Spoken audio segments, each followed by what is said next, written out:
ان کے ساتھ ایک الگ انداز سے خطاب کیا ہے. اب اگر قرآن مجید کا مطالعہ کریں تو قرآن یہود و نصارہ سے جس انداز سے بات کرتا ہے وہ طرز اور لب و لہجہ وہ نہیں ہے جس طرح سے مشرکین سے قرآن مجید کا کلام ہوتا ہے. اس میں ہم دو چیزیں خاص طور پہ اس نمایاں ہیں قرآن مجید کے جو ان سے اللہ تعالیٰ نے ان سے معاملات کیے ہیں یہود و نصارہ سے. ایک خاص بات تو یہ ہے کہ قرآن ان کو اہل کتاب کے لفظ سے تعبیر کرتا ہے، جبکہ مشرکین مکہ کو قرآن کافروں سے یا مشرک کے لفظ سے تعبیر کرتا ہے. تو ظاہر ہے کسی کو کتاب کی طرف منسوب کرنا اس میں اس کی تعظیم ہے، اکرام ہے. اگرچہ شرک کرتے تھے مگر اپنی نسبت شرک کی طرف نہیں کرتے تھے. تو قرآن مجید نے یہود و نصارہ سے خصوصیت کے ساتھ خطاب کیا، اور ان میں بھی پھر قرآن مجید نے جو یہود ہیں یہود ان کا تذکرہ بہت کیا ہے. وجہ اس کی یہ ہے کہ یہود کے پاس علم عیسائیوں سے زیادہ تھا، اور یہود حضرت موسیٰ علیہ الصلاۃ والسلام کی تعلیمات کو جانتے تھے، موسیٰ علیہ الصلاۃ والسلام پر ایمان لائے تھے، اور بہت سارے پیغمبر اللہ نے ان میں بھیجے ہیں یہ حضرت یعقوب علیہ الصلاۃ والسلام کی اولاد میں سے تھے.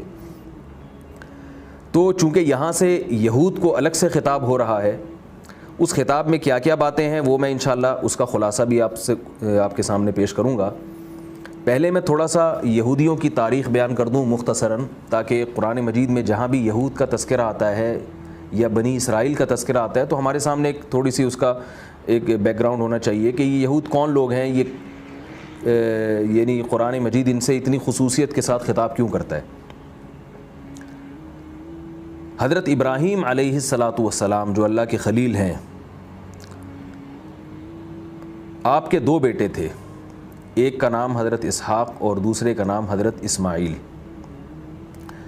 حضرت اسحاق علیہ الصلاۃ والسلام کو شام کی سرزمین میں رکھا گیا جسے فلسطین بھی کہا جاتا ہے، اور جہاں بیت المقدس ہے مسجد اقصیٰ. حضرت اسحاق علیہ الصلاۃ والسلام کی اولاد میں یعقوب علیہ الصلاۃ والسلام پیدا ہوئے. حضرت یعقوب کا دوسرا نام تھا اسرائیل. بعض مفسرین نے یہ بات لکھی ہے کہ صرف دو پیغمبر ایسے ہیں جن کے متعدد نام ہیں، ایک محمد صلی اللہ علیہ وسلم جن کا نام محمد بھی تھا اور احمد بھی، اور دوسرے حضرت یعقوب علیہ السلام جن کا نام یعقوب بھی تھا اور اسرائیل بھی. اسرائیل یہ عبرانی زبان کا لفظ ہے اور اس کا عربی میں ترجمہ بنتا ہے عبداللہ، اللہ کا بندہ. ایل اللہ کو کہتے تھے اور اسرا کا معنی عبد. تو یعقوب علیہ الصلاۃ والسلام جب ہجرت کر کے گئے ہیں مصر میں اپنے بیٹے یوسف علیہ السلام کے پاس، وہاں آپ کا خاندان آباد ہوا اور یعقوب علیہ السلام کی نسل بہت زیادہ وہاں پھیلی ہے. تو وہ جتنی نسل یعقوب علیہ الصلاۃ والسلام کی پھیلی ہے اس پوری نسل کو بنی اسرائیل کے لفظ سے قرآن مجید نے تعبیر کیا. یہ بھی قرآن مجید کا ایک طرز ہے کہ وہ کسی قوم کو خطاب کرنے کے لیے ایک مہذب اور شائستہ لفظ کا انتخاب کرتا ہے. دیکھیں ان کو بنی یعقوب بھی کہا جا سکتا تھا لیکن قرآن نے بنی اسرائیل کا لفظ استعمال کیا کیونکہ اسرائیل کے لفظ میں تعظیم اور تکریم زیادہ ہے، اور اس میں تھوڑی سی ترغیب بھی ہے کہ تم عبداللہ کے بیٹے ہو، یعنی ایک ایسی ذات کے بیٹے ہو جو اللہ کے بندے تھے، تو تم بھی اللہ کے بندے بن کے رہو، تمہیں بھی اپنے باپ کے دین کو فالو کرنا چاہیے. تو ابراہیم علیہ الصلاۃ والسلام کے جو دو بیٹے تھے، ایک اسماعیل علیہ السلام، دوسرے حضرت اسحاق علیہ الصلاۃ والسلام. اسحاق علیہ السلام کی اولاد میں یعقوب علیہ السلام جن کو اسرائیل کہا جاتا ہے، ان کی اولاد میں یوسف علیہ السلام. پھر یوسف علیہ الصلاۃ والسلام کا مشہور واقعہ ہے، مصر چلے گئے، وہاں یوسف علیہ السلام کی نسل چلی ہے آگے جو ساری بنی اسرائیل تھی، اور ہوتے ہوتے پھر وہاں یہ بنی اسرائیل غلام بن گئے، فرعون جیسا بادشاہ مسلط ہو گیا. پھر انہی میں اللہ نے بنی اسرائیل میں حضرت موسیٰ علیہ السلام کو بھیجا. ان نبی کی معیت میں اللہ نے بنی اسرائیل کو حکم دیا کہ تم بیت المقدس پہ حملہ کرو، کیونکہ اللہ تعالیٰ نے تمہیں اپنے خاص فضل سے فرعون سے نجات دے دی ہے. بنی اسرائیل کو یہ حکم نہیں دیا گیا کہ تم فرعون کے خلاف جہاد کرو، کیونکہ بہت کمزور تھے، لڑنے کی ان میں طاقت نہیں تھی. تو اللہ تعالیٰ کسی کو اس کی طاقت سے زیادہ کا مکلف نہیں بناتے. فرعون کو اللہ نے اپنی طاقت اور قدرت سے سمندر میں غرق کر دیا اور بنی اسرائیل کو نجات دی. لیکن اب حکم ہوا کہ اب خود بھی کچھ کرو. مشہور واقعہ ہے قرآن مجید میں، انشاءاللہ ہم تفصیل سے پڑھیں گے اس کو. تو انکار کر دیا، پھر وادی تیہ میں ساری زندگی گزار دی انہوں نے، 40 سال تک گھومتے پھرتے رہے. موسیٰ علیہ السلام کا انتقال ہو گیا، اس کے بعد ایک نئے نبی آئے، انہوں نے حکم دیا. تو جب انہوں نے جہاد کیا تو زیادہ تر بھاگ گئے میدان چھوڑ کے، کچھ لوگ رہ گئے. تو جو تھوڑے سے لوگ رہ گئے تھے طالوت کے مقابلے میں، طالوت کی معیت میں، امارت میں جالوت سے مقابلہ تھا.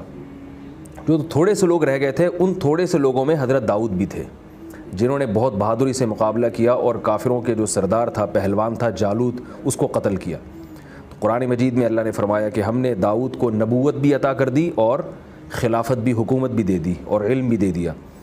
تو یہاں داؤد علیہ السلام کو حکومت ملی، انہوں نے بیت المقدس پہ قبضہ کیا اور خلافت قائم کی، اور بنی اسرائیل پھر ان کی معیت میں جہاد کرتے تھے اور پوری دنیا پر بنی اسرائیل کی حکومت کا غلبہ ہوتا چلا گیا. یہاں اللہ تعالیٰ نے بنی اسرائیل کو عزت دی اور ان کو حکومت بھی دی. داؤد علیہ السلام کی اولاد میں سلیمان علیہ السلام، ان کی بہت اولاد اللہ نے داؤد علیہ السلام کو دی تھی، ان میں سلیمان علیہ السلام. داؤد علیہ السلام کے انتقال کے بعد وہی جہاد حضرت سلیمان علیہ السلام نے کیا اور بنی اسرائیل کی حکومت کو اور زیادہ وسیع کر دیا.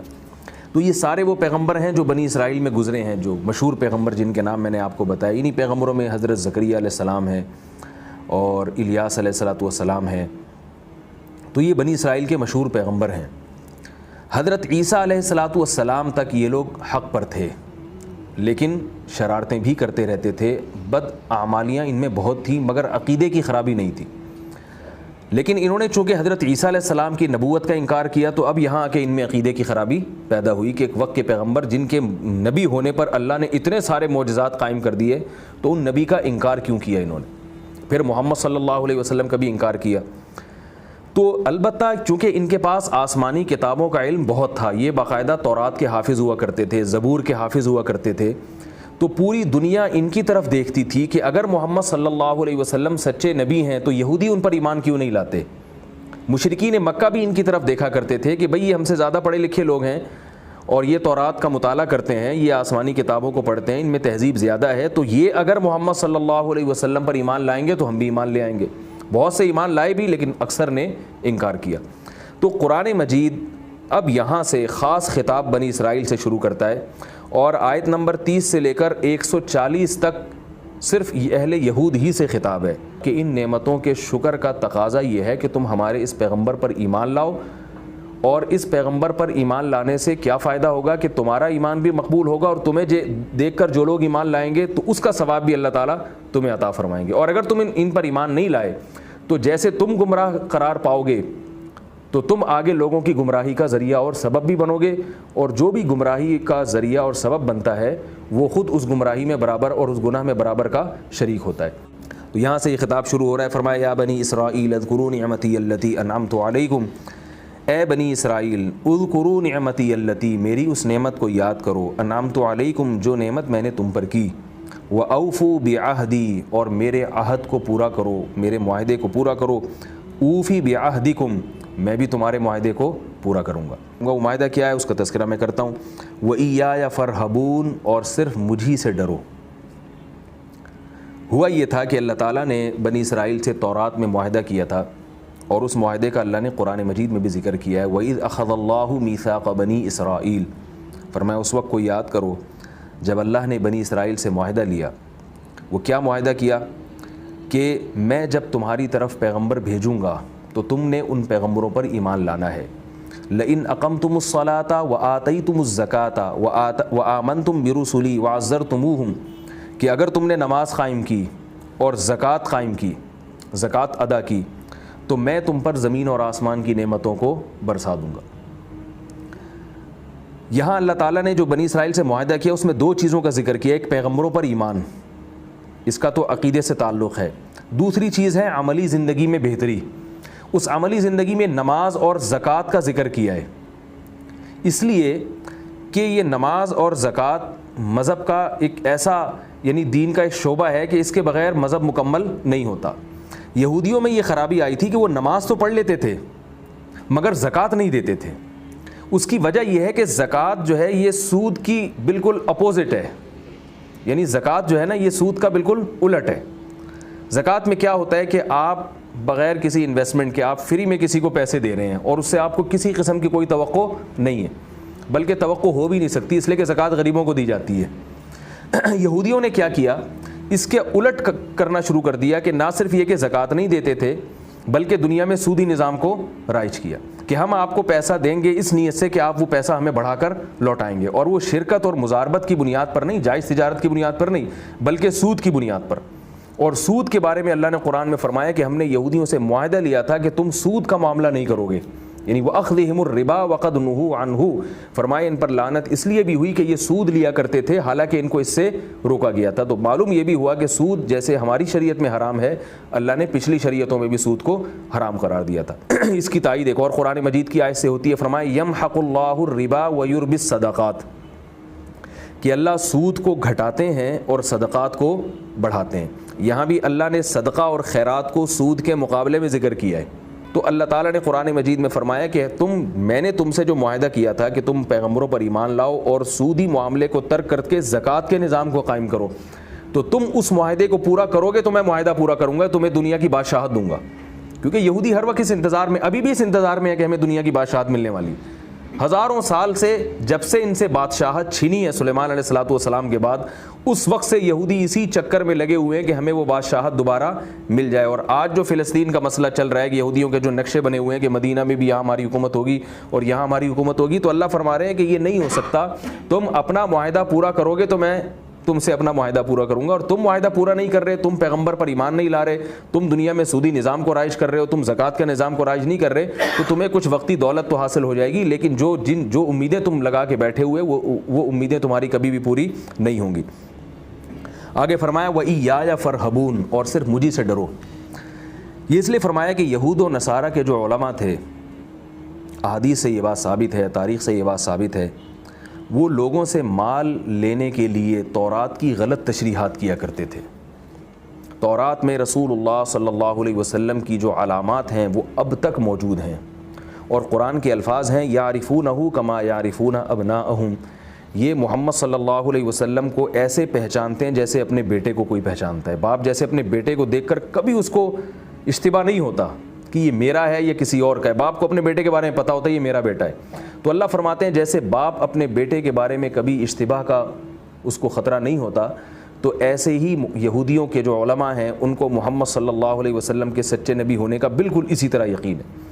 تو اللہ فرماتے ہیں اس یقین کے باوجود تم کیوں ہی نہیں لوگوں میں جا کے اپنی عوام میں گواہی دیتے کہ یہ وہی پیغمبر ہیں جن کا تورات میں تذکرہ ہے۔ مگر یہودی یہ گواہی دو وجہ سے نہیں دیتے تھے۔ ایک تو یہ کہ ان کو پتہ تھا کہ اگر ہم محمد صلی اللہ علیہ وسلم کو نبی مان لیتے ہیں تو پھر ہماری جو پیری ہے اور ہماری جو بزرگی ہے وہ ختم ہو جائے گی، کیونکہ وقت کے نبی کے سامنے اس کے مقابلے میں کوئی بزرگ نہیں رہتا اور کوئی پیر و مرشد نہیں رہتا۔ ان کو سب کو نبی کے سامنے اپنے سر کو جھکانا پڑتا ہے، اپنے آپ کو سپرد کرنا پڑتا ہے۔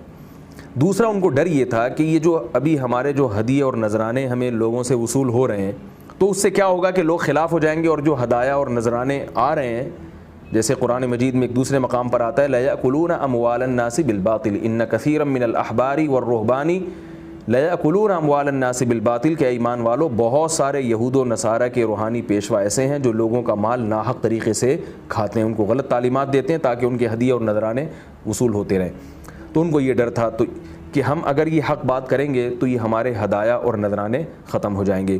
تو اللہ نے ان سے خطاب کیا وَإِيَّايَ فَارْهَبُونِ، کہ تم صرف مجھے سے ڈرو، وَآمِنُوا بِمَا أَنزَلْتُ، یعنی لوگوں سے نہ ڈرو، وَآمِنُوا بِمَا أَنزَلْتُ، اور جو کتاب میں نے نازل کی ہے قرآن کی شکل میں، جیسے تم تورات پر ایمان لاتے ہو، زبور پر ایمان لاتے ہو، بالکل اسی طرح اس قرآن پر بھی ایمان لاؤ، مُصَدِّقًا لِمَا مَعَكُمْ۔ اور بڑی بات یہ ہے کہ ایسا نہیں ہے کہ اس قرآن پر ایمان لانے سے تمہیں اپنی کتابوں پر ایمان کو چھوڑنا پڑ جائے، بلکہ اس قرآن کے مضامین بالکل وہی ہیں جو تورات اور انجیل کے مضامین ہیں۔ ایسی صورت میں تو ایمان لانا تمہارے لیے آسان ہے، اس لیے کہ یہ وہی بات کر رہی ہے جو تورات اور انجیل باتیں کیا کرتی تھی، جو تورات اور انجیل کی تعلیمات ہیں، کیونکہ وہ بھی اللہ کا کلام، یہ بھی اللہ کا کلام۔ تو جب تمہیں ایسی بات کے ایمان کا مکلف کیا جا رہا ہے کہ جو تمہاری اپنی کتابوں کے خلاف نہیں ہے، تو پھر تو کون سی چیز ہے جو رکاوٹ بن رہی ہے؟ یا تو ایسا ہوتا ہے کہ اس کی تعلیمات اس کی تعلیمات کے بالکل اپوزٹ ہوتی، تو تم مخمصے میں پڑ جاتے کہ ہم موسیٰ کو مانیں یا محمد صلی اللہ علیہ وسلم کو مانیں۔ تو اللہ فرما رہے ہیں کہ جو محمد صلی اللہ علیہ وسلم کو مانے گا وہی موسیٰ علیہ السلام کو مانے گا، کیونکہ دونوں کی تعلیمات میں کوئی فرق نہیں ہے، جو بنیادی تعلیمات ہیں عقائد سے جن کا تعلق ہے۔ تو فرمایا آمنوا بما انزلت، ایمان لا پر جو میں نے نازل کی، مصدقا لما معکم، یہ کتاب تصدیق کرتی ہے لما، اس کتاب کی، معکم جو تمہارے پاس موجود ہے۔ اس کی باتوں کی تصدیق کرتی ہے. ولا تکونوا اول کافر بھی, اور نہ ہو جاؤ اس کتاب کے انکار کرنے والوں میں سے پہل کرنے والے. یعنی اس کے تم اگر انکار کرو گے تو تمہارے انکار کی وجہ سے دوسری قومیں بھی انکار کریں گی, تو پہلے منکر کون قرار پاؤ گے؟ تم. اور جو جس گناہ میں پہل کرتا ہے وہ بعد والوں کا بھی ذمہ دار ہوتا ہے. تو ایسا مت کرو کہ تم کفر کی بنیاد رکھنے والوں میں تمہارا شمار ہو جائے. دوسری قوم اگر انکار کرے گی تو وہ صرف کافر کہلائے گی, اور تم اگر انکار کرو گے تو کافروں میں پہل کرنے والے کہلاؤ گے, برائی میں پہل کرنے والے کہلاؤ گے. آگے فرمایا وَلَا تَشْتَرُوا بِآيَاتِي ثَمَنًا قَلِيلًا, اور میری آیات کو چند ٹکوں کے بدلے میں نہ بیچو. یعنی تورات میں جو تمہیں محمد صلی اللہ علیہ وسلم اور اسلام کے بارے میں جو باتیں لکھی ہوئی ہیں وہ اپنی قوم کو کلیئر اور صاف انداز سے بیان کر دو. اگر تمہیں یہ ڈر ہے کہ وہاں سے نذرانے اور ہدیے آنا بند ہو جائیں گے تو اس کی پرواہ نہ کرو, کیونکہ اپنے نذرانے اور ہدایہ کے چکر میں اور اس لالچ میں لوگوں کے سامنے صاف بات نہ کرنا یہ اللہ کی آیات کو بیچنے کے مترادف ہے. کہ اگر وہ اللہ کی تعلیمات کو صحیح طرح سے بیان کرتے, اس کے بدلے میں اللہ کی طرف سے ان کو جو اجر ملتا وہ اجر بہت زیادہ ہوتا, لیکن وہ کیا کرتے تھے, دنیا کی دولت جو ختم ہونے والی ہے اس دولت کے بدلے میں وہ اس اجر سے محروم ہو جاتے تھے. اس لیے اللہ نے اتنی بڑی دولت کو بھی چند ٹکوں سے ثمناً قلیلا سے اللہ نے تعبیر کیا. آگے فرمایا وَإِيَّايَ فَاتَّقُونَ, اور صرف مجھی سے ڈرو. اس بات سے نہ ڈرو کہ لوگوں کی مخالفت ہوگی اور لوگ تم سے دور ہو جائیں گے. آگے فرمایا وَلَا تَلْبِسُوا الْحَقَّ بِالْبَاطِلِ, حق کو باطل کے ساتھ ملتبس نہ کرو. حق کو باطل کے ساتھ یعنی ایسا گڈمٹ کر کے لوگوں کے سامنے تورات کو بیان نہ کرو کہ لوگوں کو سمجھ میں ہی نہ آئے کہ تورات کا اصل مضمون ہے کیا. بعض دفعہ ایک بات صاف ہوتی ہے, ایک حکم ہوتا ہے قرآن میں یا تورات میں, لیکن آپ کو پتہ ہے کہ اگر میں نے بالکل اسی طرح بیان کر دیا جس طرح لکھا ہوا ہے تو لوگ میرے خلاف ہو جائیں گے. تو آپ کیا کرتے ہیں, جو لکھی ہوئی بات ہے نا اس کو تھوڑا سا دائیں بائیں گھما پھرا کے اس طرح سے بیان کرتے ہیں کہ وہ سامنے والے کی سمجھ میں نہ آئے یا وہ اس کا غلط مفہوم مراد لے لے. تو یہ ہے حق کو باطل کے ساتھ ملتبس کر دینا, جبکہ اللہ نے جو آسمانی کتابیں نازل کی ہیں وہ حق اور باطل کو بالکل ایک دوسرے سے الگ کر دیتی ہیں. جیسے قرآن مجید میں آتا ہے تبارک الذی نزل الفرقان علی عبدہ, فرمایا وہ ذات بہت برکت والی ہے جس نے فرقان نازل کیا اپنے بندے پر. فرقان کا معنی حق اور باطل میں فرق کرنے والی, کھول کھول کے بالکل جدا کرنے والی, دودھ کا دودھ اور پانی کا پانی کرنے والی. بہت سارے معاملات میں جو تمہیں اشتباہ ہو سکتا تھا ان میں تمہارے کانسیپٹ کو کلیئر کرنے والی. تو وہ تو کلیئر کر کے بیان کر رہی ہے, مگر لوگ چونکہ براہ راست نہیں سمجھتے کتابوں کو, زبان سے بعض دفعہ واقف نہیں ہوتے, بعض دفعہ اس کی تفسیر سے واقف نہیں ہوتے, بعض دفعہ شان نزول سے واقف نہیں ہوتے. تو اب یہاں پر ایک باطل عالم کو یہ موقع مل جاتا ہے کہ وہ آیتوں کو غلط انداز سے بیان کر کے اپنے باطل مطلب میں اس کو استعمال کرے. تو اللہ فرماتے ہیں کہ وَلَا تَلْبِسُوا الْحَقَّ بِالْبَاطِلِ, دو جرائم مت کرو. ایک جرم تو یہ کہ حق اور باطل میں گڑبڑ نہ کرو, مکس نہ کرو اس کو, اور دوسرا وَتَكْتُمُوا الْحَقَّ, حق کو چھپاؤ بھی نہیں. بعض دفعہ کچھ احکام تورات میں ہوتے تھے, میں اس کی آگے انشاءاللہ یہ رکوع ترجمہ ہو جائے تو میں اس کی ایک مثال دیتا ہوں کہ کیسے چھپایا کرتے تھے. تو بعض دفعہ کیا کرتے تھے, بتاتے ہی نہیں تھے. اب تورات میں ایک حکم لکھا ہوا ہے واضح طور پر, اسی کی مثال لے لیں, محمد صلی اللہ علیہ وسلم کی علامات لکھی ہوئی ہیں کہ ایک نیا نبی آئے گا, عرب میں ہوگا, اس کی یہ علامات ہیں. تو ایسی آیتوں کو صرف زبانی تلاوت کیا کرتے تھے, اس کا ترجمہ اور مفہوم عوام کو بتاتے ہی نہیں تھے. یعنی جب درس دیتے تھے تو اس طرح کی آیات سے گزر جایا کرتے تھے, وہ عوام کے سامنے بتاتے نہیں تھے. اور اس قسم کے بہت سارے احکام تھے. تو اللہ فرماتے ہیں وَتَكْتُمُوا الْحَقَّ, حق کو چھپایا مت کرو. اس کی ایک مثال ملتی ہے جو پہلے بھی میں درس میں دے چکا ہوں.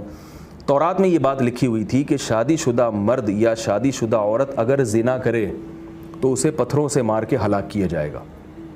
یہ تورات کا حکم تھا. اب جیسے آج کل بھی آپ نے ہمارے بہت سارے مفکر دیکھے ہوں گے جو سمجھتے ہیں کہ اگر ہم نے اس حکم کو ٹیلی ویژن میں بیٹھ کے بیان کر دیا تو اس سے گویا اسلام بدنام ہو جائے گا, غیر مسلم کیا کہیں گے کہ ان کے مذہب میں اتنی شدید, یعنی گویا یہ تو ظلم ہے. تو بھائی اب یہ ظلم ہے یا نہیں, یہ تو اللہ کا کام ہے نا. یہ ہمارا تو کام یہ ہے کہ جو بات قرآن و سنت میں جس طرح سے ہے ہم اس کو اسی طرح سے لوگوں کے سامنے بیان کریں.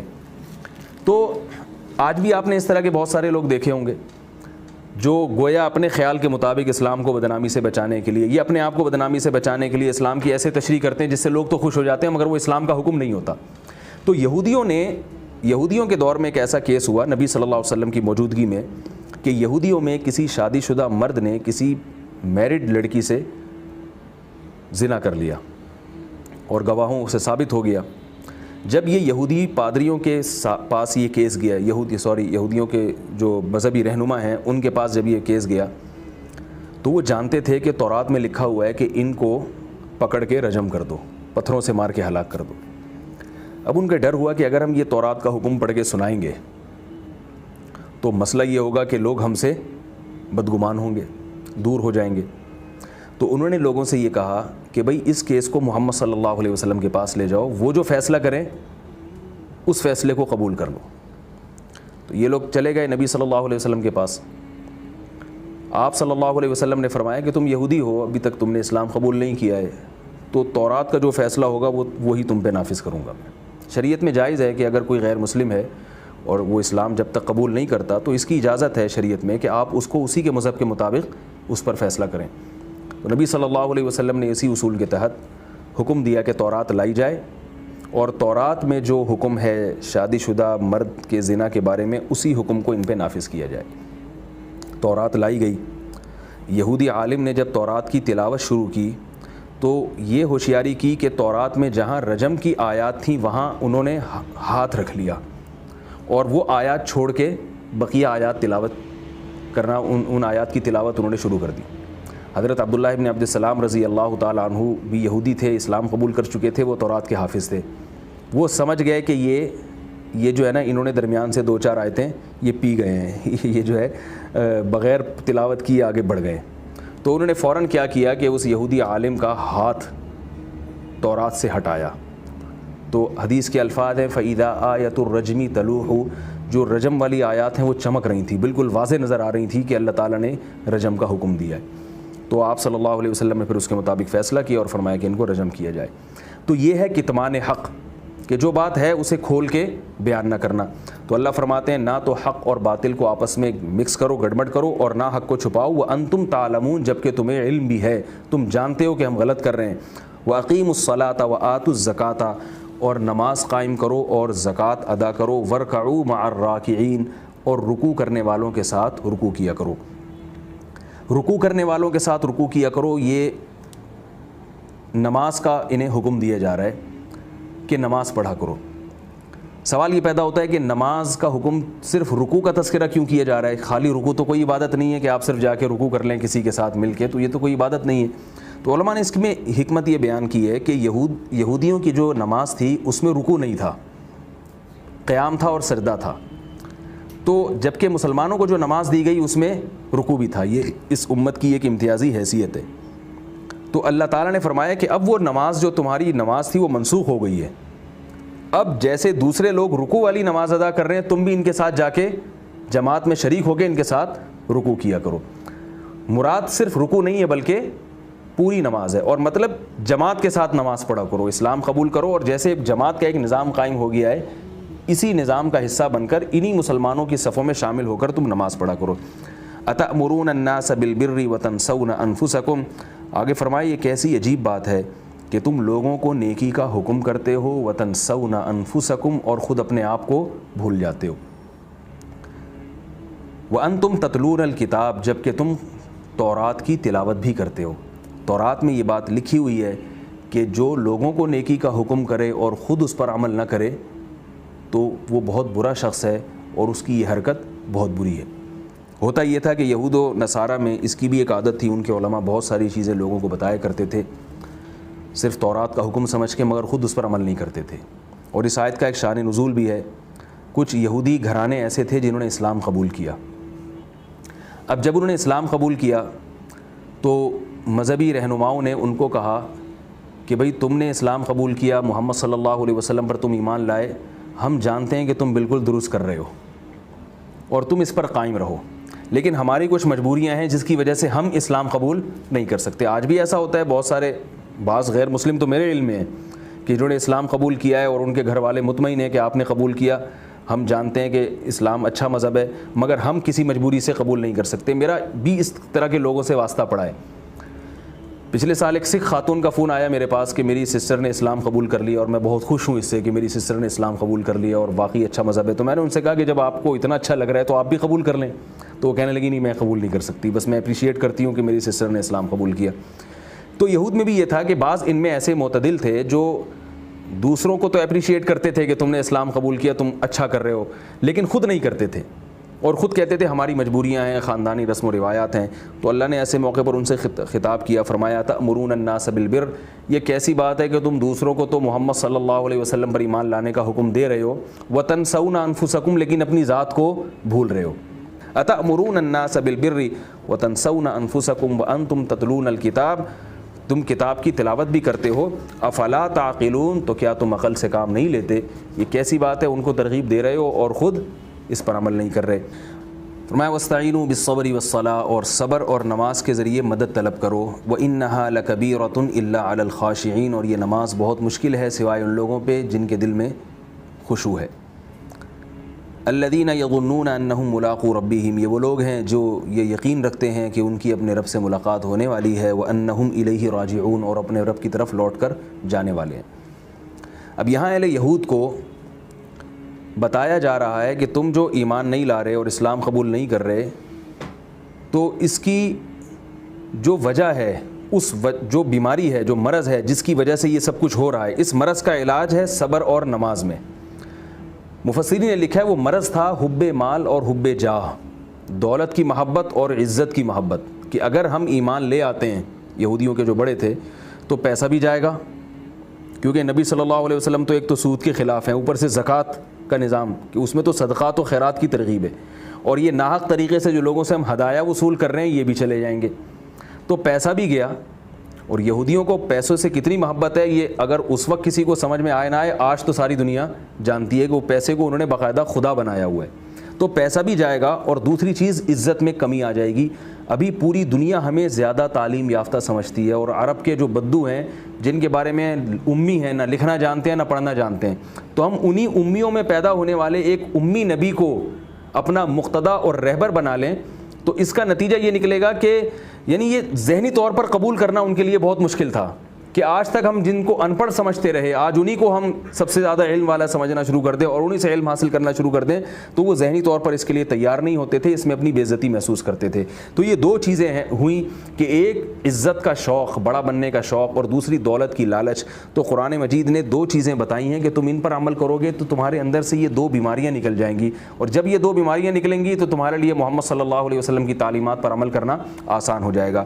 ایک بیماری کیا ہے؟ واستعینوا بالصبر. دولت کی محبت انسان میں کیوں ہوتی ہے؟ اس لیے کہ دولت سے آپ کی ساری خواہشات پوری ہوتی ہیں. غریب آدمی جو چاہتا ہے وہ کر نہیں سکتا، اور امیر آدمی جو چاہتا ہے وہ پیسے کے بلبوتے پر کر لیتا ہے. خواہشات کی تکمیل. تو اللہ فرماتے ہیں صبر کرنا سیکھو مصیبتوں پہ، مشکلات پہ. اس سے کیا ہوگا؟ تمہارے اندر خواہشات کو کچلنے کا جذبہ پیدا ہوگا. ہم روزہ کیوں رکھتے ہیں؟ اس میں صبر سکھایا جاتا ہے.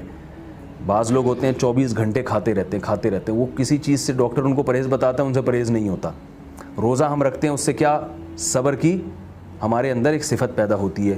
تو اللہ اہل یہود سے خطاب کر رہے ہیں کہ تم صبر کا مادہ اپنے اندر پیدا کرو. صبر عربی میں لغوی مطلب اس کا ہوتا ہے، صبر کا مطلب ہے روکنا. جو پہلے زمانے میں ایسا ہوتا تھا کہ مرغی کو باندھا جاتا تھا اور پھر اس کو نشانے بازی سیکھی جاتی تھی. اس کو اسلام نے منع کیا، رسول اللہ صلی اللہ علیہ وسلم نے اس عمل سے منع کیا کہ بھئی اس طرح جانور کو نشانے بازی بنانا یہ ظلم ہے. لیکن اس مرغی کو عربی میں مسبورہ کہتے تھے، صبر والی، یعنی مسبورہ کا مطلب بندھی ہوئی. تو صبر کا مطلب کیا ہوا؟ باندھنا، بریک لگانا. ہم کسی کو کسی رسی سے جب باندھ دیتے ہیں تو وہ ہل نہیں سکتا، چل نہیں سکتا، جہاں وہ جانا چاہتا ہے جا نہیں سکتا. تو جب بھی ہمارا کسی خواہش کو پورا کرنے کا دل چاہتا ہے تو ہم اگر وہاں بریک لگا دیں، اس بریک لگانے کو اور اپنے آپ کو باندھ لینے کو صبر سے تعبیر کیا جاتا ہے کہ یہ بھی باندھنے کا عمل ہو رہا ہے گویا. تو اللہ فرماتے ہیں کہ تم صبر کے ذریعے اللہ کی مدد طلب کرو. یعنی تم جب صبر کرنا سیکھو گے، خواہشات پہ کنٹرول کرو گے، تو تمہارے اندر پیسے کی محبت نکلے گی. جب محبت نکلے گی تو تمہیں اس سے کوئی غرض نہیں ہوگا کوئی مجھے ہدیہ دے رہا ہے یا نہیں دے رہا ہے، میں تو وہ کروں گا جس پہ میرا رب راضی ہے.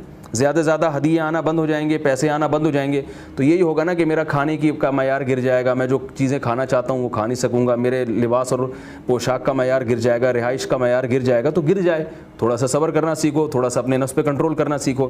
تو یہ تو صبر کے ذریعے تمہاری مال کی جو محبت ہے وہ صبر کے ذریعے نکلے گی. اور تمہارے اندر جو بڑائی ہے، ہم بڑے ہیں اور ہم کسی کو قبول کیوں کر لیں، وہ بڑائی کا علاج کیا ہے؟ نماز. کیونکہ نماز اول سے آخر تک تواضع اور انکساری سکھاتی ہے. آپ اللہ اکبر کہتے ہیں, یہ اللہ سب سے بڑا ہے, کیا مطلب؟ میں بڑا نہیں ہوں. الحمدللہ رب العالمین, تمام تعریفیں اللہ کے لیے, میں قابل تعریف نہیں ہوں. پھر آپ رکوع کرتے ہیں, پھر سر سجدے میں رکھ کے سبحان ربی الاعلیٰ کہتے ہیں. تو جو خشوع و خضوع سے جو لوگ نماز پڑھتے ہیں ان کے اندر اللہ تواضع اور انکساری پیدا کر دیتے ہیں. اور تواضع و انکساری جب آئے گی تو تمہارے لیے محمد صلی اللہ علیہ وسلم کی تعلیمات کو قبول کرنا آسان ہو جائے گا. اور یہاں قرآن نے پھر بتایا کہ یہ نماز مشکل ہے سوائے ان لوگوں پر جن میں خشوع ہوتا ہے. خود نماز پہ آنا بھی تو ایک اچھا خاصا مشکل کام ہے. یعنی کوئی یہ اشکال کر سکتا ہے کہ بھائی ہم محمد صلی اللہ علیہ وسلم کی تعلیمات کو فالو کریں, اس کے لیے پہلے ہمیں نمازی بننا پڑے گا. تو خود اس نمازی بنانے کے لیے بھی تو کوئی نسخہ ہونا چاہیے. وہ نسخہ اللہ تعالیٰ نے آگے بیان کیا. فرمایا اس کا طریقہ یہ ہے کہ تم اپنے اندر خشوع پیدا کر لو. خشوع کیسے پیدا ہوگا؟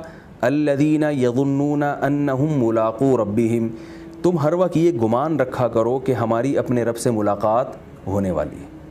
جب تمہارے ذہن میں یہ تصور آئے گا نا کہ یہ دنیا ختم ہونے والی ہے, ایک دن رب کی عدالت میں کھڑے ہو کر اس کے سامنے حساب و کتاب دینا ہے, تو ظاہر ہے پھر جو کچھ کرو گے اس کے بارے میں خوف پیدا ہوگا کہ بھئی ہمیں اس کا حساب دینا ہے. ابھی تم صرف اس دنیا کو دیکھ رہے ہو, تو آخرت کا تصور پیدا کرو. انہم ملاقو ربہم, وہ لوگ ہیں جو اپنے رب سے ملاقات کی امید رکھتے ہیں. وَأَنَّهُمْ إِلَيْهِ راجعون, اور ان کو یہ یقین ہے کہ ہم نے ایک دن اپنے رب کی طرف لوٹ کر جانا ہے. تو یہ استحضار جب پیدا ہو جائے گا تو تمہارے دلوں میں خشوع پیدا ہو جائے گا, اور جب خشوع پیدا ہوگا تو نماز پڑھنا تمہارے لیے آسان. تو اللہ فرماتے ہیں کہ تم جو لوگوں اپنے آپ کو ہمیشہ لوگوں سے کمپیئر کرتے ہو کہ اگر ہم نے محمد صلی اللہ علیہ وسلم کو تسلیم کر لیا تو ان لوگوں کی نظر میں ہمارا وہ مقام نہیں رہے گا, اس سے تمہارے اندر تکبر پیدا ہو رہا ہے. تم اپنے آپ کو اللہ کے سامنے رکھا کرو. تم یہ دیکھو کہ تمہیں ایمان لانے کا حکم اللہ کی ذات دے رہی ہے, اللہ طاقتور ہے, اس کے سامنے جب اپنے آپ کو رکھو گے تو تمہیں اپنے کمتر اور حقیر ہونے کا احساس ہوگا. اس سے تمہارے دل کے اندر خشوع پیدا ہوگا.